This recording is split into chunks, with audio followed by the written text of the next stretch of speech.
Hello everyone, how are you doing today? My name is Jason Seal, and today I'm going to be presenting to you on social media policies in the workplace, and I'm really excited to show you how it can impact your business and make you more profitable and successful. So today's agenda is going to take probably about 5 to 10 minutes for the presentation. There's also going to be some time for a question answer session at the end, okay?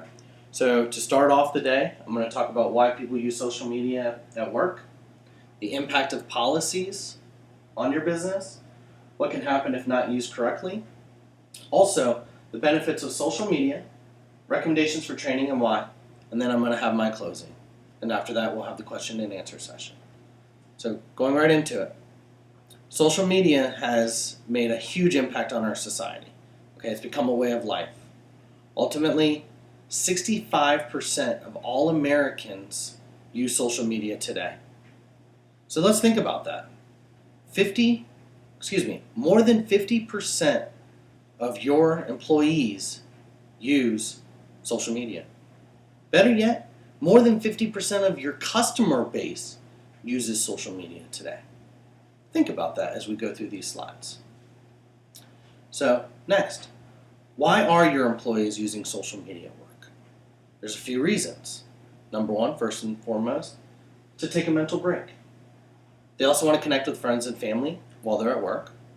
Or they want to make or support professional connections such as LinkedIn and other social media sites. Get information to solve problems, which is very helpful to you guys. They're reaching out to find information to help make them better at work. Build or strengthen relationships. Probably not something they really need to be doing while they're at work. Learn about coworkers. Could probably lead to some issues if they're, finding information or things that they really shouldn't about coworkers. Ask work-related questions from people inside the organization, and ask work-related questions to people outside of the organization, all of which could benefit your employee and how they are productive for your business. So let's take a deeper dive into the actual numbers, okay? 34% are taking a mental break while using social media. That's high, considering they're not being productive while they're doing that. 27% are doing it to connect with friends and family. Again, probably not being very productive. Next, 17% are to learn about someone they work with. Again, that could probably lead to some things that aren't good, but allow them to connect with their coworkers.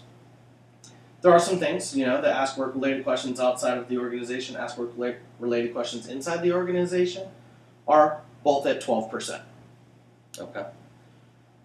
Next, these policies that are implemented are to reduce the amount of time that they're doing things that are unproductive. For example, you want to protect proprietary information, and that's very important. That can help you keep marketing strategies, that can help you just keep a new product or something that you don't want other people to be familiar with until you launch it. You want to introduce the purpose of social media. So we got to know why the business wants to use social media. What are the benefits to the organization? Be responsible for what you write. You need to own up to it. And you need to realize that it's your words impacting the business. Post meaningful and respectful comments. That goes right along with understanding the current code of conduct. Okay, it needs to align with the code of conduct. If the code of conduct doesn't want you cursing and things like that, or using religion and other avenues, then you don't. Okay? You want to consider your audience. You got to know who you're talking to. And then last but not least, productivity does matter. So again, just to kind of dive into the numbers a little bit deeper, you'll see here on this graph that I have in yellow no policy and policy. So without a policy, these are the percentages that they're taking a mental break or connecting with friends and family or getting information that helps solve work problems. Okay? The blue is with a policy. So with the policy, you'll see that the percentage is greatly reduced. If we have a policy, then they're not taking a mental break or connecting with friends and family.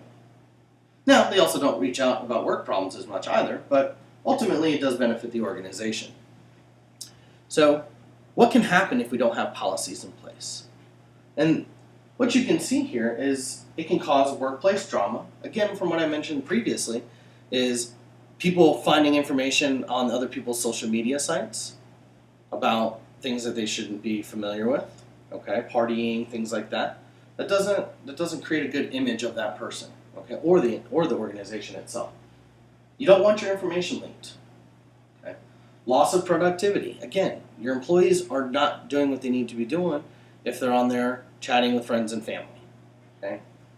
Bad mouthing the company. They can, let's say they have a bad day at work and they go on social media and they start talking about their bad day at work or their boss, or it can just lead to other issues. Okay? It can create a negative image of your organization, and it could lead to termination. Your employees are getting terminated over social media. Then you have to bring new employees in and train them, and the cost to your organization of training.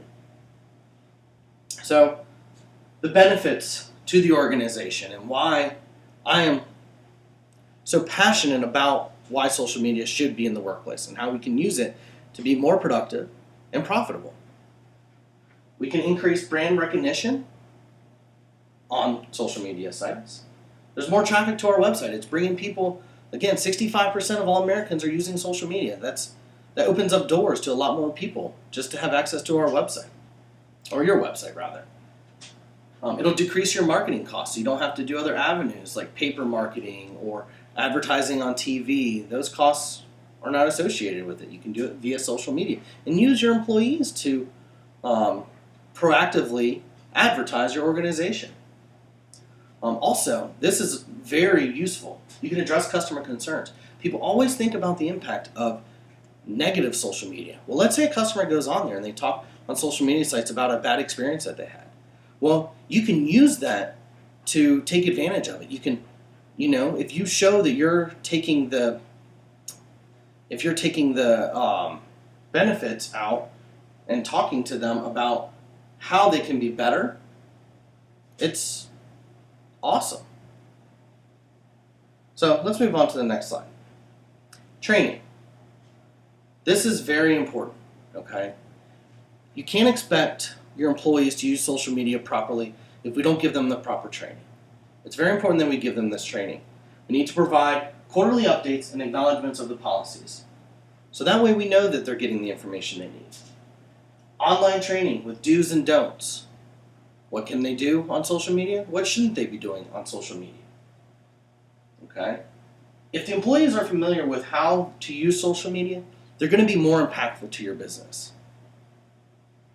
So, in closing, I'm very confident that if you have policies in place, your business can use social media successfully to be profitable, to increase productivity of your employees and staff, and ultimately grow your business via social media and take advantage of those 65% of all Americans that use it. So this is the references from where I got my information.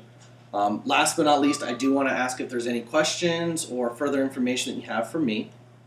I'd be more than happy to answer those questions for you. Thank you for your time, and I look forward to you implementing these policies into your business.